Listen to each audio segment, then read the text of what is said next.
It's showtime, Mason! What'd you see, Woods? Sand. Sand and more fucking sand. Hudson's contact's on his way. You reckon we can trust the Chinese? We can't hear. They've been supporting the Mujahideen same as us. They know if Russia was in Afghanistan, they'd be looking at China next.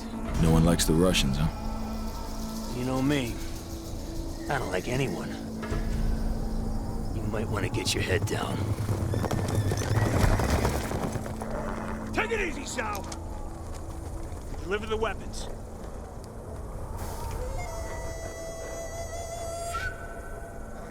Now, what about your end of the deal? I will take you to the leader of the Mujahideen. He can help you find Raul Menendez. We have fresh horses. You will follow. Oh, shit. Let's do it. Mason, it's Hudson. Did you make contact with Zhao? We're on our way to the Mujahideen camp now. I'm sure I don't need to remind you that our presence here must remain 100% deniable. There will be serious consequences if Russia learns of our involvement in Afghanistan. Yo, that ain't gonna happen.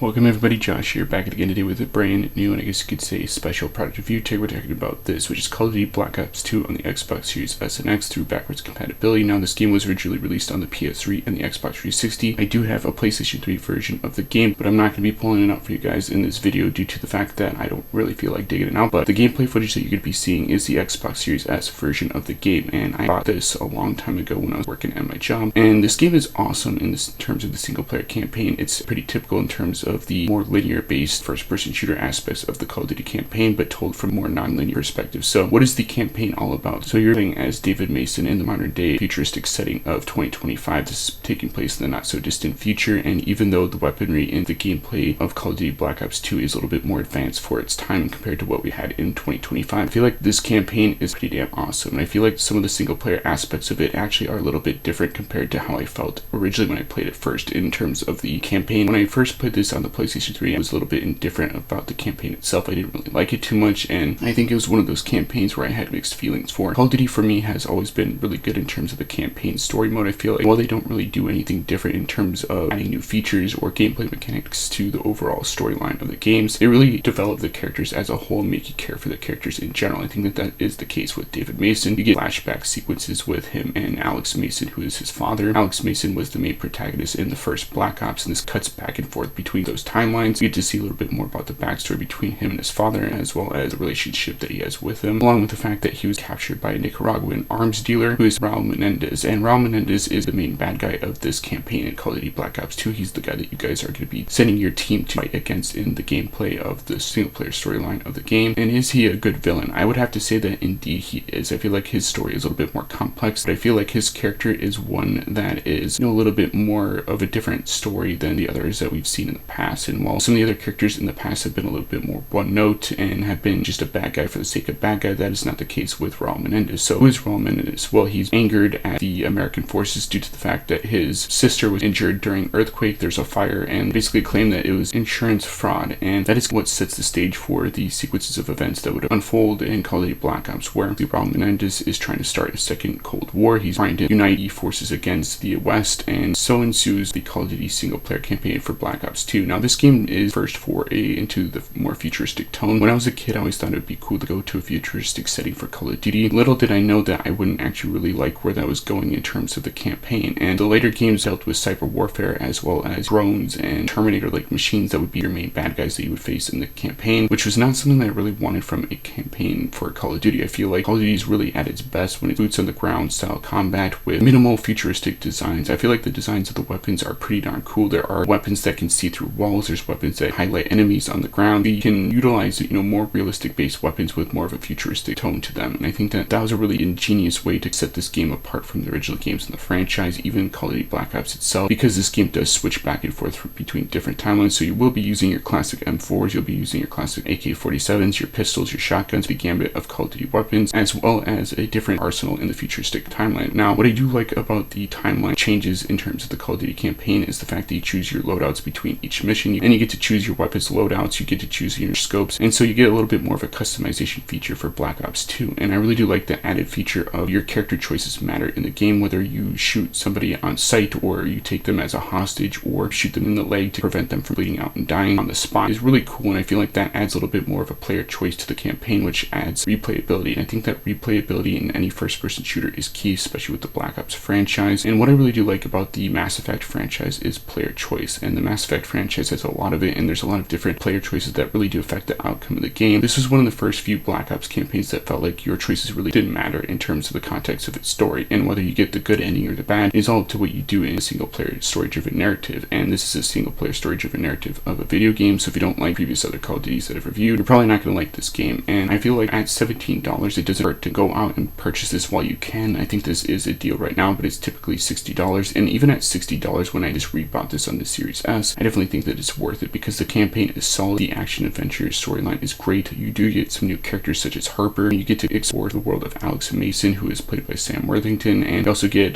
Gary Oldman, who plays Reznov, who's a really cool character. You don't actually get to have an interaction with him like you did in the previous Black Ops game, he's audio only, but you also get Harper, who's played by Michael Rooker, and I almost got to meet Michael Rooker at Minnesota Con a while back, which is pretty cool. I did get to meet Sean Gunn, who is also in Guardians, but it would have been cool to meet Harper, who's in the Call of Duty franchise, and maybe get his autograph, but I was unfortunately unable to do that. And then Michael Keaton returns as Jason Hudson, and all these characters really do have their place in the Call of Duty franchise. There's really never been a Call of Duty franchise like Black Ops 2 where they switch between the different storylines in the games, and I feel like that adds a little bit more levity to the story than otherwise the more linear approach to it. And I wish they would go back that more non-linear approach where they're mixing between timelines and stuff, because then you could do some really cool stuff with the storyline like in this game, but that is besides the point. And I feel like all the voice actors really did nail their parts. Everyone from Alex Mason to David Mason, and Alex Mason is played by Sam Worthington, who is Jake Sully in the Avatar franchise. He was also in the Terminator movies as well. And I feel like that Call of Duty has always had that ability to take Hollywood actors and elevate their roles to a point where they're a little bit above the characters that they played on screen. And that's no exception with Call of Duty Black Ops 2. The set pieces in this game are bombastic, as they always are in a Call of Duty campaign. They're actually iconic and memorable, especially in Black Ops 2. There isn't really a single thing in Call of Duty Black Ops 2 that I don't really like it that much, aside from the issues with going back and forth between timelines and fighting the Russians once again as a villain in the Alex Mason 1980s version of the timeline. But other than that, I feel like this game is awesome. I definitely think that at $17 it's definitely a steal, and I think that anybody who's a Call of Duty fan who has an Xbox Series S and X and wants to re-experience the campaign for yourselves or even try the multiplayer for the game should definitely do so. Now, I did not get any multiplayer footage due to the fact there are hackers, the multiplayer maps, and I just didn't feel like logging into my account and playing some of the multiplayer for you guys in this game. But there is footage of me playing the multiplayer for the time on my main channel as well as my gaming channel, so if you want to check that out, you definitely can. I think that Black Ops 2 is what really started a lot of people's channels even back in 2012. Everybody was new to the game and trying to get their footing of what Black Ops 2 is, and over time created new communities and people playing Call of Duty Black Ops 2 on the multiplayer side. And that was the case with me. I like having the single player campaign to Call of Duty. I like having the multiplayer so that I can jump back in once I've beaten the single player storyline of that game. And this game does take a couple of days to beat. You could actually beat this game in a single day if you wanted to, but I just took my time with it because I want to take my time in this review and have a little bit more footage to show you guys on this channel. But I think that with the Call of Duty campaigns, they're relatively short. They don't really waste your time. They really don't bog you down with nonsensical bullshit, and I feel like that's one of the things I really do like about Call of Duty as a whole. So let me know in the comments section down below what you guys think of Call of Duty Black Ops 2 single player story driven narrative. I really did like the aspect of the futuristic tone to it because I really did want a futuristic setting for a Call of Duty franchise in the future when I was a kid, and I really hadn't gotten that up until this point. And while there is some issues with some of the missions, such as the Strike Force missions where you're doing an RTS style objective based mission where you're guarding certain areas like a capture the flag situation, it really wasn't something that ruined my experience for the campaign. The writing in this game was a little bit off compared to even Call of Duty 4 and Modern Warfare 2 and even Modern Warfare 3 for that matter. So there was some issues with the writing in the campaign. I wouldn't say that it's a flawless campaign per se, but it's definitely one of those that's more enjoyable compared to some of the others that would be released later with Activision Blizzard. So let me know in the comment section down below what your guys' favorite Call of Duty campaign is, what your favorite game of the franchise is as a whole, which game got you started started with Call of Duty. Mine was obviously Call of Duty 2 with the multiplayer, and then subsequently Call of Duty 3, and the rest of them was history with me in Call of Duty. Which Call of Duty game in the franchise was your favorite in terms of multiplayer? Let me know in the comment section down below. And as always, guys, rate, comment, subscribe, and I'll see you guys in the next video. Peace out.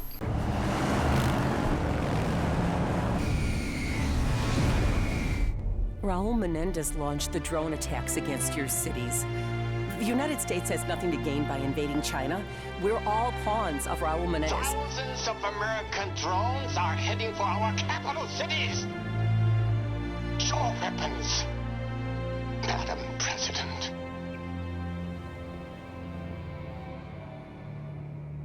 Madam President, the SEAL commander who captured Menendez requested to head up your security detail. He's our best authority on Menendez, and he still believes you may be a target. Sir, we have activity on the ground. Multiple hostiles. My God, the drones. They're changing course. Los Angeles. I knew it was too easy to crack that Solarium drive. He's targeting the president.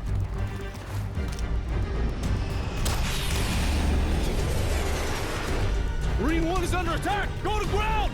Alert the MRAP for immediate pickup! We're going down!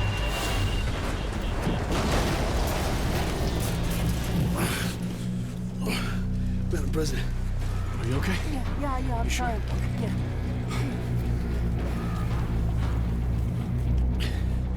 Evac the president to prom night.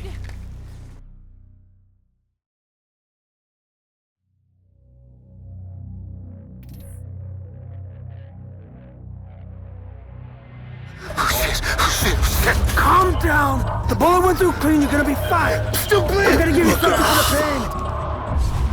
Son of a bitch! Madam President, the drones took out Air Force One and Marine One. We cannot extract you by air. Jones, what's the status of the other convoys? LAPD reports surface streets are compromised.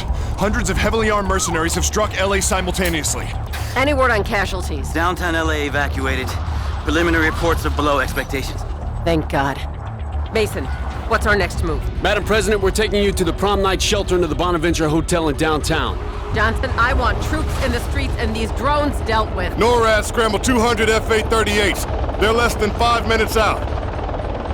This is what Menendez planned all along. Taking out the G20 leaders will cripple capitalist governments across the world.